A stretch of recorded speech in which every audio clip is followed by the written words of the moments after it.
dirais que tout démarre ici en région parisienne. J'avais à l'époque 20 ans et mon associé 23. On s'est rencontrés un soir de l'été 83 et quelques jours plus tard, on crée notre première entreprise avec quelques dizaines de milliers de francs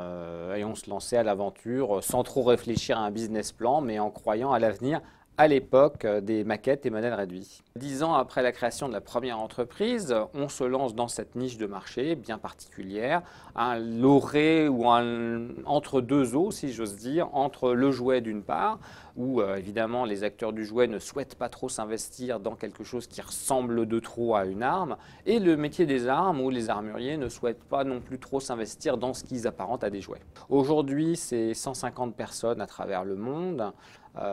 plus de 10 représentations à travers des entrepôts ou des bureaux en partant de Hong Kong, en passant par Moscou, également au Danemark, en Italie, ici à Paris, 4 implantations aux USA où nous faisons plus de la moitié de notre volume d'affaires. Cela se fait avec des équipes, des femmes et des hommes qui sont le nerf de la guerre, qui sont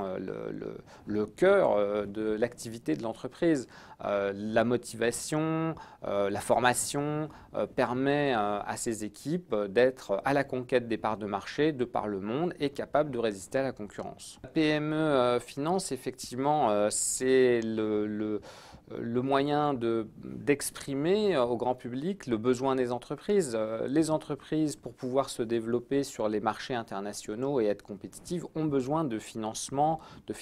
performants, de financement récurrent. Ces financements, on a besoin de faire en sorte que les entreprises y aient accès de façon efficace, de façon relativement rapide et quantitative.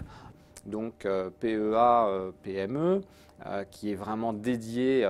qui est un outil absolument adapté, permet aux investisseurs, lorsque cela verra le jour, bien sûr, permet à monsieur tout le monde d'investir dans des entreprises réelles, des entreprises souvent de proximité, sont souvent des entreprises de taille moyenne, ce que l'on appelle des PME, un peu plus grandes, ce qu'on appelle des ETI, donc de taille intermédiaire, qui sont ici, qui sont le tissu vivant et qui vont créer des idées nouvelles, qui vont aller acquérir des entreprises à l'étranger, qui vont développer l'emploi qui est l'avenir du pays.